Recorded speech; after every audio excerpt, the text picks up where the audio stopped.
Hello, good evening, नमस्कार। एक बार फिर से आप सबका स्वागत है वाईफाई स्टडी स्टूडियोज चैनल पे, which is a part of an academy. तो यहाँ पे आप लोग का जो बर्निंग इशू है वो हम लोग डिस्कस करने जा रहे हैं। ऑलरेडी मैंने आपके साथ इस टॉपिक को डिस्कस किया हुआ है, बट यहाँ पे हम लोग थोड़ा सा और ज़्यादा इसको डिटेल में एक बार इसे डिस्कस कर लेते हैं, ताकि अगर कोई भी क्वेश्चन, कैसा भी क्वेश्चन क्यों ना हो, इवन आपके अगर आंसर राइटिंग के पार्ट पे भी सवाल बनता है, तो एटलीस्ट आपको मालूम होना चाहिए कि 50 वर्ड्स और 100 वर्ड्स में ये आंसर जो है वो कैसे फ्रेम किया जाएगा। वेल, आपको यहाँ पे नजर आ रहा है कि स्टेट की स्कीम का जो क्लासेस होता था सुबह कितने बजे, सुबह 5 बजे। इसकी जगह पे आपको घटना चक्र का करंट अफेयर्स देखने को मिल रहा है जनवरी से जून तक का 2020 का। तो इस क्लास को अटेंड करना मत भूला करिए। इसके अलावा सुबह 7 से 8 आपका मेन करंट अफेयर का क्लास होता है। और हाँ, आज आप लोगों के लिए जो स्पेशल क्लास लगा है वो 9:05 पे लगा हुआ है, घटना चक्र का वर्ल्ड ज्योग्राफी।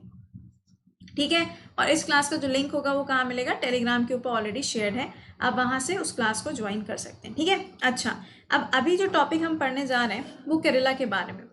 ऑल्दो इसको मैंने आपको समझाया भी था, पूरी स्टोरी भी समझाई थी, बट एक बार फिर से यहाँ पे हम लोग बात कर लेते हैं। देखिए, केरला के अंदर आपको एक मंदिर देखने को मिलता है, श्री पद्म, आपको नजर आ रहा होगा ना, पद्म साभा स्वामी टेम्पल। तो यहाँ पे पद्म स्वामी टेम्पल जो है, ये मंदिर कहाँ पर है, केरला के अंदर लोकेटेड है। त्रिवंतपुरम नाम की जो जगह है वहां पर आपको इसकी लोकेशन देखने को मिलती है। एक्चुअली ये चर्चा में अभी से नहीं है, इसकी शुरुआत हो गई थी 2011 से। 2011 में जब एक केस था जो कि सुप्रीम कोर्ट तक पहुंचता है, वहां से पूरी की पूरी कहानी चली आती है। अभी रिसेंटली क्या हुआ है यहाँ पे, रिसेंटली यहाँ पे सुप्रीम कोर्ट के द्वारा जजमेंट दिया गया है कि ये जो मंदिर है कहाँ पर, केरला के अंदर, आप देख सकते हैं कि इसका जो स्टाइल है ये कुछ इस तरीके से है। दैट मीन्स ये किस तरीके का हो जाएगा, द्रविडियन स्टाइल का आपको ये मंदिर देखने को मिलता है। अब इस मंदिर का जो पूरा का पूरा कार्यभार होगा वो किसके पास होगा, यहाँ पे त्रवणकोर नाम की जो एक किंगडम रहती थी, किंगडम का मतलब होगा एक साम्राज्य जो था, उस रॉयल फैमिली के द्वारा यहाँ पर इसको लीड किया जाएगा। अब आधे लोगों को चीज़ें समझ में आई होंगी, आधों को नहीं समझ में आई होंगी, तो एक बार से पूरी स्टोरी आपको बता देते हैं। लेकिन सबसे पहला काम, एक बार से लिंक को कॉपी करो, इसको जल्दी से फ्रेंड्स के साथ शेयर कर दीजिएगा। देखो, कहानी यहाँ पे क्या है, मैंने आपको बता दिया कि जो जजमेंट दिया गया है, हुआ यहाँ पे क्या था। जब हम पद्म स्वामी टेम्पल के बारे में बात करते हैं तो पहला पॉइंट तो ये याद रखिएगा कि जो संगम लिटरेचर है, एक्चुअली जो तमिल लैंग्वेज में आप कह सकते हैं, तमिलनाडु, कर्नाटका, केरला, ये कुछ ऐसे एरियाज हैं जहाँ पर आपको संगम लैंग्वेज या फिर संगम लिटरेचर जो है वो देखने को मिलती है। और इस मंदिर के बारे में भी इसके अंदर जिक्र किया गया है। यूपीएससी के पर्सपेक्टिव से अगर देखोगे तो वहां पे सबसे पहला क्वेश्चन आपसे पूछा जाएगा संगम लिटरेचर के बारे में, और सवाल पुटअप हो जाएगा कि क्या इसके बारे में, संगम लिटरेचर के बारे में डिफाइंड है या फिर नहीं है। तो प्लीज याद रखिएगा कि इसके बारे में इस लिटरेचर के अंदर भी लिखा हुआ है। सेकेंड पॉइंट की अगर हम बात करें तो आप यहाँ पे देख सकते हैं 18th सेंचुरी की यहाँ पे बात है, त्रवणकोर महाराजा मार्तंडे वर्मा। तो जरा हम इनके बारे में कुछ बात करेंगे। देखो, पहला पॉइंट तो मैंने आपको ये बता दिया कि किस स्टाइल का है, द्रविडियन स्टाइल का है। दूसरा पॉइंट मैंने आपको बताया यहाँ पे संगम लिटरेचर के अंदर भी इस मंदिर के बारे में जिक्र किया गया है। अब था क्या, 1750 की अगर हम बात करते हैं तो उस टाइम पे त्रवणकोर का जो पूरा साम्राज्य हुआ करता था वो बहुत ज़्यादा पावरफुल था। इसके बाद मैंने आपको ये बताया था कि धीरे धीरे करके जब ये साम्राज्य आगे बढ़ता है और ब्रिटिशर्स का यहाँ पर रूल आता है, उस टाइम पर इसको एक प्रिंसली स्टेट बना दिया जाता है। क्या बना देते हैं, प्रिंसली स्टेट, यानी कि जो कामकाज होगा वो तो यहाँ के राजा देखेंगे, लेकिन ओवरऑल जो रेवेन्यू जनरेशन या फिर जो बाकी टैक्सेस वगैरह होगा वो कौन देखेगा, यहाँ पे ब्रिटिश सरकार के द्वारा देखा जाएगा। अच्छा, तीसरा पॉइंट देखो, यहाँ पे ये जो मंदिर बनाया गया था एक्चुअली ये बहुत ही ज्यादा बड़ा है। अगर हम साउथ के टेम्पल्स में देखें तो साउथ के टेम्पल में this is the one of the largest temple. और हाँ, पूरे वर्ल्ड का सबसे ज्यादा जो रिचेस्ट टेम्पल है वो कौन सा है, वो आपको यही वाला देखने को मिलता है। अभी हम बात करेंगे कि इतना ज़्यादा रिचेस्ट क्यों है, इतनी इसमें ऐसी क्या खास बात है, लेकिन पहले ये ध्यान रखिएगा कि जो मंदिर है ये किसका है, भगवान विष्णु का ये मंदिर बना हुआ है, जिसमें आपको भगवान विष्णु जी की मूर्ति जो है वो लेटी हुई देखने को मिलती है, और इसके ऊपर छत्र वगैरह भी लगे हुए हैं। ठीक है, इंपॉर्टेंट है ये। अच्छा, आगे देखो केस क्या था। तो यहाँ पे हुआ क्या, जब इसको प्रिंसली स्टेट वगैरह डिक्लेयर कर दिया था, उसके बाद की अगर हम बात करें तो 2011 का जब समय आया था तो इसके 3 जो द्वार थे वो खोले गए थे। ओवरऑल ऐसे बोला जाता है कि इसमें 5 या 6 द्वार हैं, जिसमें से यहाँ पे 4 के बारे में तो पूरा क्लेरिफिकेशन है कि हाँ 4 तो हैं, लेकिन 5 और 6 के बारे में कोई भी ऐसा पर्टिकुलर आप कह सकते हो कि ऐसा कुछ आया नहीं है कि हाँ ऐसा भी कुछ है। तो यहाँ पे क्या हुआ था, 3 द्वार खोले गए। जब ये 3 द्वार खोले गए तो यहाँ पे जो सोना था, जो गोल्ड था, वो बहुत ही ज्यादा देखने को मिला। जैसे कि देख लो, हम लोग देखते हैं ना केरला और तमिलनाडु में शादी वगैरह होती है तो कितनी ज्यादा ज्वेलरी पहनी जाती है ना। तो यहाँ पे ये निकल के आता है कि इस एरिया में ये जो 3 द्वार खोले गए थे इसमें इतना ज्यादा सोना था, इतना ज्यादा सोना था। कितना था ये नहीं पता, क्योंकि सरकार ने कोई भी डेटा इसके बारे में रिलीज नहीं किया। बस ये पता है कि इतना ज्यादा सोना था कि सरकार को बहुत ज्यादा समय लग गया सिर्फ उसको काउंट करने में, उसको कैलकुलेट करने में कि एग्जैक्टली वो सोना कितना था। अब यहाँ पे बात ये आती है कि चलो वो तो टाइम की बात थी। अब यहाँ पे पॉइंट ये आया, ये माना जा रहा है कि जो चौथा वाला द्वार है, अगर ये द्वार खुलता है तो हो सकता है कि जितना यहाँ पे सोना मिला है इन 3 द्वार में, इससे ज्यादा सोना आपको यहाँ पे देखने को मिले।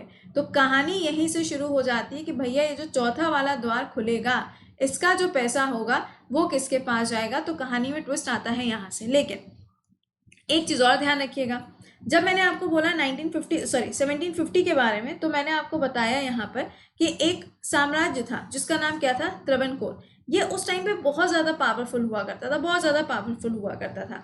लेकिन उसके बाद यहाँ पे क्या हुआ, जब यहाँ आप देख सकते हैं, यहाँ पे ये जो रूलर थे, आपको यहाँ पे नाम नजर आ रहा है, महाराजा मार्तंड वर्मा। ये सबसे आखिरी रूलर के रूप में यहाँ पे जाने जाते हैं। अगर आपसे पूछा जाता है इनके बारे में, तो एक पॉइंट ये याद रखिएगा कि ये जो रूलर थे इनके द्वारा ही यहाँ पे कौन सी सेंचुरी के टाइम पे, 18वीं सेंचुरी के टाइम पे इस पूरे साम्राज्य को बनाया गया। अच्छा, अब इस साम्राज्य के सबसे आखिरी जो रूलर थे, जरा उनके बारे में हम जान लेते हैं। 1750 से कहानी शुरू हुई, प्रिंसली स्टेट बनाई गई, किसके द्वारा, ब्रिटिशर्स के द्वारा। सिर्फ प्रिंसली स्टेट बनी ना, रूल तो तब भी यहाँ पे कोई और कर रहा था। तो उस टाइम पे अगर रूल देखा जाए यहाँ, तो 1991 की बात यहाँ पर आती है, जिस टाइम पे आपको सबसे आखिरी राजा का साम्राज्य यहाँ पर देखने को मिलता है। और वो सबसे आखिरी राजा यहाँ पे कौन थे, उनका नाम भी जान लेते हैं यहाँ पे, महाराजा बलराम वर्मा। ठीक है, क्या नाम था, महाराजा बलराम वर्मा। जब इनकी डेथ होती है तब यहाँ पे सवाल जो है वो खड़ा हो जाता है कि जो त्रावणकोर नाम का पूरा साम्राज्य है, उसके द्वारा ये जो मंदिर की स्थापना करी गई है, इस मंदिर का कार्यभार कौन संभालेगा। क्योंकि पहले तो ये था कि ये यहाँ पे देख रहे थे, पूरा जो कार्यभार था वो इनके पास था। लेकिन जब इनकी डेथ हो गई तो यहाँ पे एक सवाल खड़ा हो जाता है कि अब यहाँ पे इसका कार्यभार कौन संभालेगा। तो यहाँ पे अभी सुप्रीम कोर्ट ने जो अपना जजमेंट दिया, उसमें यही कहा गया है कि जो रॉयल फैमिली है वो क्या करेगी, यहाँ पर इसका पूरा का पूरा कार्यभार देखेगी। जो भी इसके अंदर पूजा अर्चना या फिर जो भी यहाँ पे चढ़ावा वगैरह चढ़ता है, उन सबका पूरा जो ब्यौरा है वो उनके पास रहेगा, किसी और के पास यहाँ पे कुछ भी नहीं जा रहा है। चलो ठीक है, तो ये जो पॉइंट यहाँ पे निकल के आता है, हम लोगों ने यहाँ से ये चीज देख ली कि ये मंदिर है कहाँ पर, कौन से टाइप का बना हुआ है, सबसे आखिरी राजा कौन से थे, और किस टाइम के बाद यहाँ पे जो पूरी प्रॉब्लम देखने को मिल रही है, इसका पूरा सोल्यूशन क्या था। अब यहाँ पे क्या होता है, इंडिया के अंदर जितने भी मंदिर वगैरह होते हैं ना, उसको रेगुलेट करने के लिए बनाई जाती है एक ट्रस्ट। तो यहाँ पे 2011 में भारत सरकार के द्वारा बोला गया कि आप एक ट्रस्ट बना दो जो क्या करेगी, इसको रेगुलेट करेगी।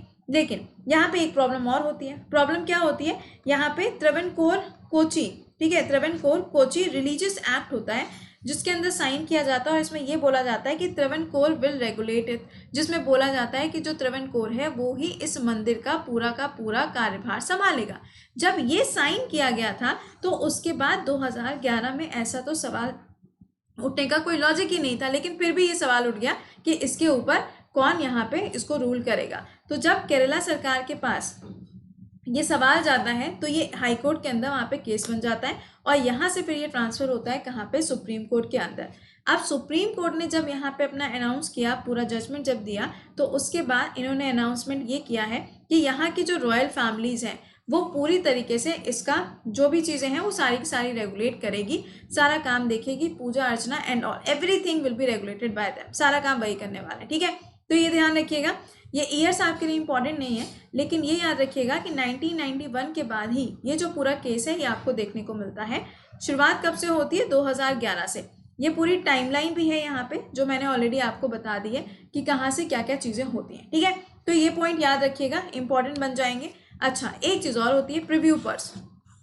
इसमें क्या होता है, जो प्रिंसली स्टेट बनी हुई थी ना, प्रिंसली स्टेट बनने के बाद जब इस पूरे हिस्से को, त्रावणकोर को जब भारत के साथ मिला दिया गया, तो प्रिंसली ये आपका जो प्रीव्यू पर्स होता है, प्रीव्यू पर्स का मतलब क्या होता है, जो रॉयल फैमिलीज होती है ना उनको यहाँ पे एक्स्ट्रा प्रिविलेजेस दिए जाते हैं, एक्स्ट्रा उनको ट्रीटमेंट दिया जाता है। तो ये सब चीज़ें भी यहाँ पे ख़त्म कर दी गई थी। तो जब ये सब चीज़ें ख़त्म हो गई तो वो जो मंदिर था उसके राइट्स भी ख़त्म हो जाने चाहिए थे, बट नहीं ख़त्म हो सकता ना, क्योंकि एक एक्ट है, एक एक्ट साइन किया गया और इसमें एक आपको आर्टिकल नंबर भी देखने को मिला। अब आपकी रिस्पॉन्सिबिलिटी ये है, आपके लिए होमवर्क ये है कि आर्टिकल नंबर 366 पार्ट नंबर 22 क्या कहता है, ये आप मुझे कमेंट सेक्शन में लिख के बताएंगे। ठीक है, कमेंट सेक्शन में आप मुझे इसका आंसर लिख के बताएंगे। तो देखो यहाँ पे 1991 मैंने आपको बताया आखिरी रूलर थे। उसके बाद जब पूरा कार्यभार जो था वो जब इनके भाई के पास ट्रांसफर होता है, उसके बाद ही यहाँ पे सवाल उठ जाता है कि ये इसको रेगुलेट करेंगे तो क्यों करेंगे, क्या रीजन है। तो वहां पर आपको इस एक्ट का नाम याद रखना। ठीक है,